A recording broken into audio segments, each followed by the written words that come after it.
When we talk about choosing a good name, the very first thing we need to understand is that a name is not just a sound, not just a convenient way for others to call us. A name carries weight. It is tied to identity, to meaning, and to perception. From the moment a name is given, it becomes a label that will follow a person through every stage of life. Think about it. When you hear someone's name, before you even meet them, you already form an impression. That impression can be positive, inspiring respect and dignity, or it can be negative, causing people to dismiss or even mock. This is the spiritual and psychological weight of a name. Human beings are deeply influenced by language. Words affect us, they carry energy. When you are called by your name day in and day out, you are constantly reminded of its meaning. If the meaning is noble, uplifting, and grounded in goodness, it becomes a silent reinforcement of who you are. A name can become like a daily affirmation of your character. But if a name has a harsh or ugly meaning, or if it is associated with negative ideas, then whether we realize it or not, that also leaves an imprint. This is why our tradition emphasizes choosing names that carry good meanings, names of prophets, names that describe noble qualities, or names that connect us to virtues like peace, patience, or gratitude. For reverts, this becomes even more significant. Many times, someone who has embraced Islam feels the urge to adopt a new name, one that reflects their new identity and spiritual journey. And that's a beautiful thing, but it must be done thoughtfully. A name is not about erasing your past, but about building a bridge between where you came from and where you are going. The right name can capture that transformation, allowing you to honor your roots while anchoring yourself in faith. It becomes a statement both to yourself and to others that you are choosing a path of meaning and purpose.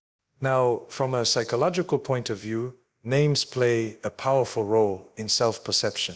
There are studies in linguistics and psychology showing that people often unconsciously live up to the expectations associated with their names. If a child is given a name that means leader or wise, there is a subtle push in that direction both from within and from others. Teachers, peers, and even strangers may treat them with a slightly different lens, and the child may grow into that perception. Of course, a name alone doesn't determine destiny. Our actions, choices, and faith do, but the name sets the stage on which the story of life unfolds. Philosophically, the act of naming is profound. In many traditions, the very first thing given to Adam was knowledge of names. To name is to define, to acknowledge existence. This is why we should not treat the choice of a name lightly. You are, in a way, giving someone their first identity, their first marker of existence in this world. That responsibility should inspire us to think deeply: what message do we want this name to carry? What values should it silently embody? What kind of identity are we gifting to the one who will carry it? So when we begin with this first point, the spiritual weight of a name, we are really laying the foundation for everything else. Because once you recognize that a name is not just a word but a lifelong companion, you begin to treat the choice with respect and seriousness. You stop thinking of it as a fashion statement or a trend, and you start seeing it as a trust and amana that will shape someone's sense of self and influence how the world receives them. And that is why I say, never underestimate the power of a name. It can be the very first seed of identity planted in the heart, and if chosen wisely, it can grow into a tree that offers shade and fruit for an entire lifetime. When we move from the personal, spiritual weight of a name to the wider world around us, we realize that names also live within a cultural and family context. No name exists in isolation. When you choose a name, you are not only shaping an individual's identity, you are also making a statement about heritage, about belonging, about continuity. And this is why in many families, the question of naming becomes such a sensitive, sometimes even emotional matter. Think about it, a name can serve as a bridge between generations. Parents, grandparents, relatives, everyone feels a sense of ownership over it, because in a way the name represents their collective history. For example, when a child is named after a beloved grandparent, that act carries meaning. It is not simply a word. It is an attempt to honor legacy, to keep a memory alive, to remind the next generation of where they come from. A name can carry with it the fragrance of family stories, of sacrifices, of values that should not be forgotten. Ignoring that dimension can sometimes create unnecessary tension within families, especially when the choice is seen as disconnected from heritage. But of course, times change, cultures evolve, and sometimes the names of the past do not always fit neatly into the world of the present. That is where wisdom is required. A good name must honor heritage without becoming a burden. If a name is too complex, too foreign to the environment where the child will grow up, it can create challenges. Imagine a name that constantly gets mispronounced or misunderstood. Over time, that can weigh heavily on the person carrying it. So the balance is delicate. How do we respect our roots while also ensuring that the name allows for ease, confidence, and dignity in everyday life? For reverts, this balance becomes particularly nuanced. Many who embrace Islam may want to choose a name that reflects their faith, yet their families may not fully understand or accept this change. In such situations, sensitivity is key. The goal is not to alienate one's family or erase one's cultural roots, but to find a name that allows for both continuity and transformation. A revert might keep their family name while adopting a first name with an uplifting Islamic meaning. This way they can express their faith while still remaining connected to the family that raised them. It is not about choosing one identity over the other, but about weaving both strands into a stronger, richer fabric. Psychologically, this balance matters greatly. Human beings are social creatures. We do not live alone. The name we carry is heard by others far more than it is heard by ourselves. Every time someone calls us by it, they affirm our place in a community, in a family, in a culture. When the name resonates with both the self and the surrounding environment, it reinforces belonging. But when the name clashes with context, too foreign for one side, too divorced from faith for the other, it can sometimes create a sense of disconnection. Philosophically, this raises an important question. Is a name only about individual identity, or is it also about collective memory? The truth is, it is both. A name is personal, but it is also communal. It situates you within a story larger than yourself. This is why names often become part of cultural pride, national memory, and even spiritual heritage. Think of names of prophets, of leaders, of great thinkers. They do not belong only to individuals, they belong to entire communities. And when we choose names for our children, or when reverts choose names for themselves, they are joining that larger conversation, deciding how they want to position themselves within history and society. So, choosing a name is never just a private decision. It is also a relational one, a decision that ties an individual to family, culture, and community. The art lies in finding harmony between these dimensions, honoring heritage while allowing space for individuality, respecting tradition while embracing growth, and holding on to belonging while walking toward faith. And that is why I say a name should not only tell the world who you are, it should also remind you of where you came from and inspire you toward where you are going. Once we have understood the inner spiritual weight of a name, and then its connection to culture and family, we arrive at something that may sound very practical, almost simple, but is in fact profoundly important: the ease of use and pronunciation. You see, a name can have the most beautiful meaning in the world, and it can carry the richest heritage, but if it becomes a constant struggle for others to say it, or for the person themselves to introduce it with confidence, it begins to lose some of its beauty in daily life. Think about how many times a name is spoken. A teacher calls it out in class, colleagues say it in meetings, friends shout it across the street, parents call it lovingly at home. A name is repeated thousands of times over the course of a lifetime. If every time it is met with confusion, hesitation, or mispronunciation, that leaves a mark. At first it may seem like a small inconvenience, but over the years it can subtly affect self-esteem and identity. A child may begin to dread roll call at school. An adult may shorten or change their name just to make it easier for others. And while adaptation is not always negative, it often reflects a compromise, a quiet sense of not fully belonging. From a psychological perspective, confidence is closely tied to how easily one can carry their name. When someone introduces themselves and the listener instantly understands and repeats the name correctly, it creates an effortless connection. But when a name needs to be explained, spelled out, or corrected every time, it builds an invisible wall. The very thing that should open the door to human connection, the name, becomes a barrier. That is why choosing a name that is pronounceable and accessible in the context where one lives is not a shallow consideration, it is an act of care. For reverts, this becomes particularly relevant. Many new Muslims feel drawn to adopt Arabic or Islamic names, which is commendable and deeply meaningful. But the question arises, will this name be something they can carry confidently in their daily life, at work, at school, in their wider community? If the name is constantly mispronounced, Will it create unnecessary discomfort or even alienation? Sometimes the wisest choice is to select a name that has a clear Islamic meaning, but is also manageable in the local language, or even to keep one's given name if its meaning is neutral or positive. After all, Islam does not demand that a revert must abandon their original name, unless it carries a meaning that contradicts faith. What matters most is that the name reflects dignity, goodness, and ease of use. Philosophically, this takes us to an interesting thought. Language is not just a tool for communication, it is also a bridge between hearts. A name that is simple to say and pleasant to hear builds bridges effortlessly. It allows people to connect without friction. It helps a person feel at home in multiple worlds, able to move fluidly between family, faith, and society. And isn't that what a good name should do? It should not be a stumbling block, but a door that opens smoothly into every room of life. So when we are choosing names, we should ask ourselves, will this name give the person carrying it the confidence to introduce themselves without hesitation? Will it allow them to walk into a classroom, a workplace, a gathering, and be received with ease? If the answer is yes, then we have not only chosen a name with meaning and heritage, but also one that empowers daily life.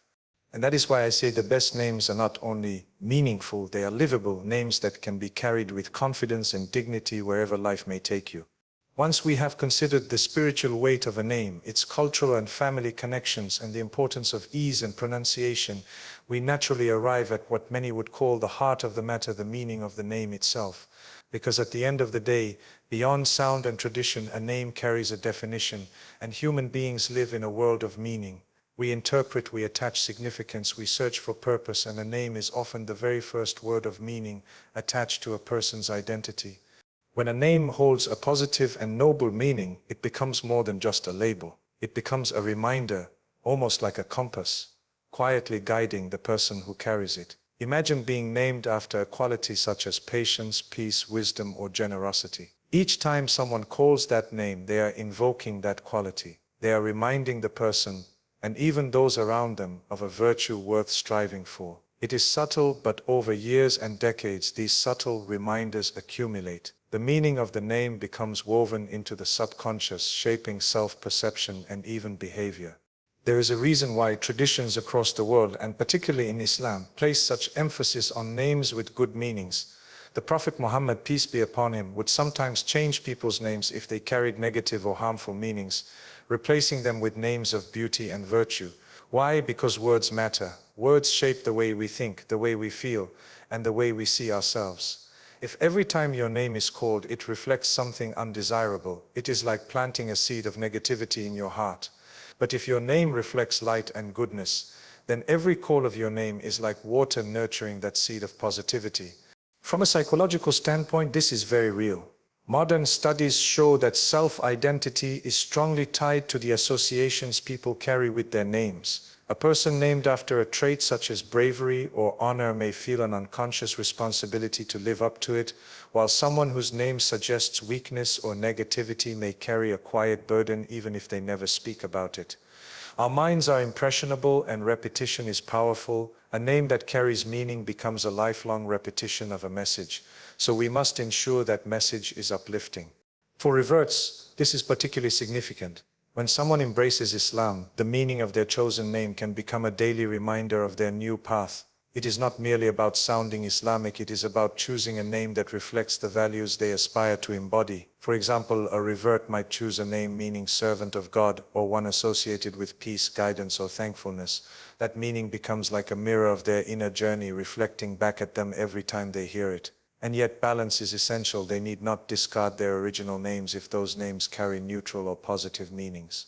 Islam does not command change for the sake of change. It calls for wisdom and meaning in every decision, including names. Philosophically, the question of meaning invites us to think about how we want to be remembered.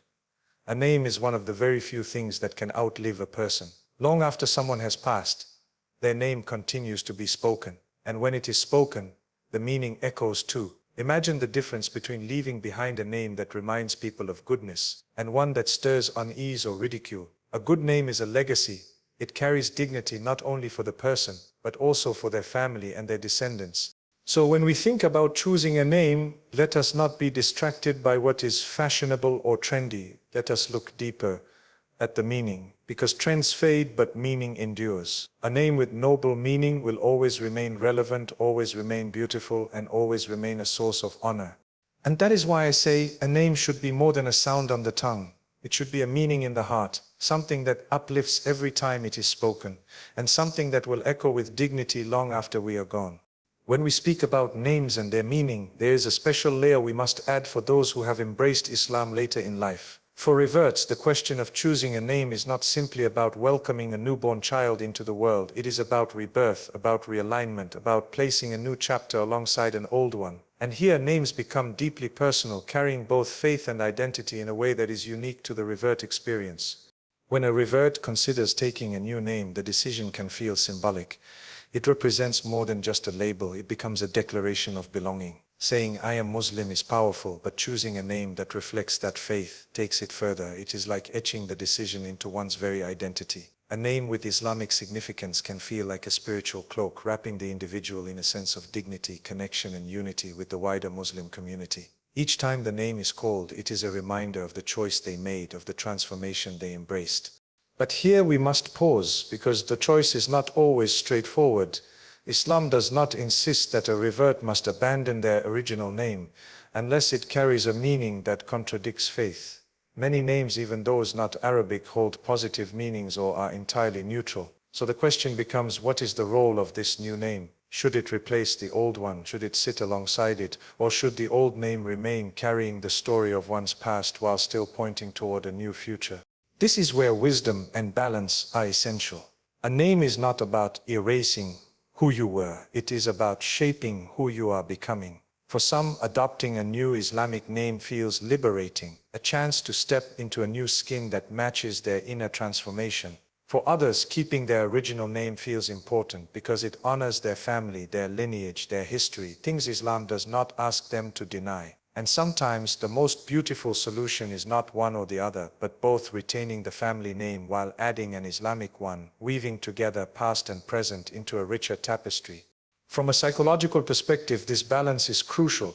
A revert already undergoes immense internal change, new beliefs, new practices, sometimes even new relationships with family and friends. If the new name creates unnecessary tension, alienating loved ones, or making the person feel disconnected from their roots, it can add to the struggle rather than ease it. On the other hand, if the new name brings a sense of pride, comfort, and alignment with faith, it can be a source of strength. The key is to recognize that names are powerful, yes, but they are also flexible. They can carry multiple layers of identity without contradiction.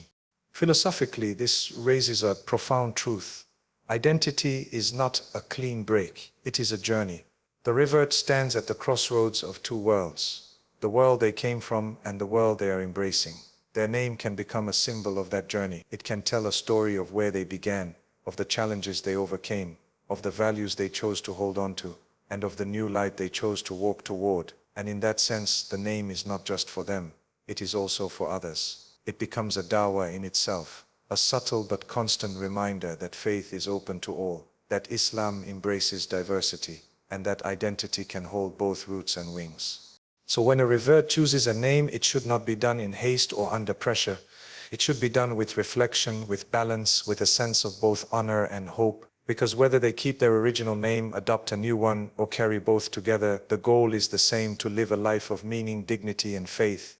And that is why I say, for the revert, a name should not be a break with the past, but a bridge between the past and the future, a living reminder of the journey from darkness to light.